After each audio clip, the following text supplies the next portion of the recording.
Happy Monday, LinkedIn fam. I apologize for such the casual looking video, but I was on a walk talking to a friend on the phone and felt like I wanted to share some of our discussion with everyone here. As most of you guys know, I am almost 17 months sober from alcohol and over a decade clean from methamphetamines. So I've struggled with drug addiction my entire life. I've struggled with cocaine, Adderall, meth, obviously alcohol, and as addictive that the harder drugs are, alcohol has been by far the hardest to conquer because it is in our faces a lot, and it's one of the only drugs that you get questioned when you say you don't use it. Why don't you drink? Especially they're everywhere, drinking happy hours, and that's okay. Some people can drink and it not ruin their lives, but for me it ruined my life. God, this hair. I really don't care how I look because the message is more important. So I just wanted to say that, first of all, I receive so many messages from you guys, asking what made me get sober, how did I get sober, how do I do it, and also as well as confessionals of people who say they wish they could be sober. And I understand that because for about 5 years, if you look back in my journals,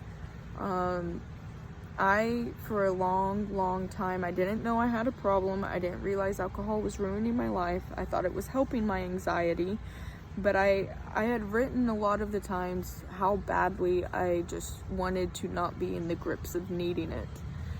But I justified over and over and over why it made my life better, or why I needed it, or how it helped me close deals. A lot of lies. I know now that are lies. But I was talking to a friend today, and I was telling him that sometimes I straddle the fence, and not in a physical sense. I don't hang out with the people I used to hang out with. I don't put myself in areas where I'm tempted. I'm not in the wrong environments. But in my mind, sometimes I just go back and forth, and I have to really remind myself why I got sober and where my life is today. So, during this quarantine, a lot of my friends in recovery, including entrepreneurs, have decided to start drinking again. No judgment, personal decision for them. I know that I can't. I know that if I have one drink, then even if it doesn't affect me right away, the next weekend will come and I'll say I'll only drink on Saturdays, and then I'll say I'll only drink on the weekends, and then I'll say I'll only drink 4 times a week, and it will at some point add up, and I could end up doing something to destroy my life, like getting another DWI. That wouldn't be so much life ruining, but I could hurt somebody in the process. So, but the question that I was asking my friend when I was on the call was, why do I still feel envy of the people who are able to drink? And not even able to drink, make the decision to drink. Like, I have to really play it in my head, okay, well, at least I don't have to have a hangover. They're going to have a hangover. And just doing, since I got sober, I lost almost 50 pounds, and now I have $1 million company. Keep in mind, a couple of years ago, my company bank account was negative $3,000. So I know that sobriety and recovery has brought me like amazing fruit for the labor and the sacrifice. But I still, and I guess I'm sharing this with you guys because I can assume that it's relatable, that sometimes I feel envious of people who, even if it's bad for them and even if they're going to face consequences later on, who still continue to drink because, at 17 months sober and running a company in a very trying time. I keep looking down because I'm picking grass. I guess I'm just, it's a very vulnerable conversation for me to have with you guys.